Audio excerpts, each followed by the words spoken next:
എന്താ ദൈവവചനത്തിന്റെ പ്രത്യേകത? എബ്രായ ലേഖനം 1-ാം അധ്യായം പറയുന്നു, സകലത്തെയും തൻ്റെ ശക്തിയുള്ള വചനത്താൽ വഹിക്കുന്നവൻ. ജൂപ്പിറ്ററും സാറ്റേണും തമ്മിൽ കൂട്ടിയിടിക്കാത്തത് നാസ ഇവിടെ നിന്ന് ഹബിൾ സ്കോപ്പ് വെച്ച് അങ്ങോട്ട് നോക്കിയിരിക്കുന്നത് കൊണ്ടല്ല, അവന്റെ ശക്തിയുള്ള വചനത്താൽ അവൻ അതിനെ നിലനിർത്തിയിരിക്കുകയാണ്. ആണവ ഊർജത്തെക്കുറിച്ച് അറിയാമെങ്കിൽ പ്രോട്ടോണും ന്യൂട്രോണും ഇലക്ട്രോണും ഒക്കെ ഉണ്ടല്ലോ. ആറ്റം അതിന്റെ ക്രമത്തിൽ ഓടുന്നത് കൊണ്ടാണല്ലോ ഇത് സംഭവിക്കാതെ. ക്രമത്തിൽ ഓടുന്ന സാധനത്തിനെ അതിന്റെ ക്രമത്തിൽ നിന്ന് തെറ്റിക്കുമ്പോഴാണ് ഇത് സംഭവിക്കുന്നത്. ഒരു ആറ്റത്തിനകത്തെ ഏറ്റവും ചെറിയ ഘടകം മുതൽ പ്രപഞ്ചത്തിലെ ഏറ്റവും വലിയ ഗോളങ്ങൾ വരെ അതിന്റെ ക്രമത്തിൽ നിൽക്കാൻ കാരണം ശക്തിയുള്ള ദൈവത്തിന്റെ വചനമാണ്.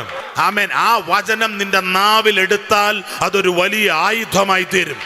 ആ വചനം നിന്റെ നാവിൽ എടുത്താൽ അത് നിന്റെ പ്രശ്നങ്ങളെ തച്ചു തകർക്കുന്ന ദൈവിക ആയുധമായി തീരും. ആ വചനം നിങ്ങളുടെ അധരത്തിൽ റിസീവ് ചെയ്യുക.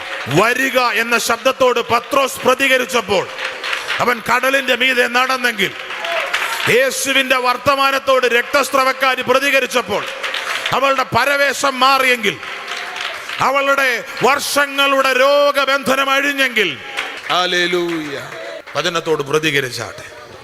വചനത്തെ ഞാൻ നിങ്ങളോട് പറയാം, വചനത്തിന് വില കൊടുത്താട്ടെ, വചനത്തിന് മൂല്യം കൊടുത്താട്ടെ. കാരണം വചനം ദൈവം ആകുന്നു.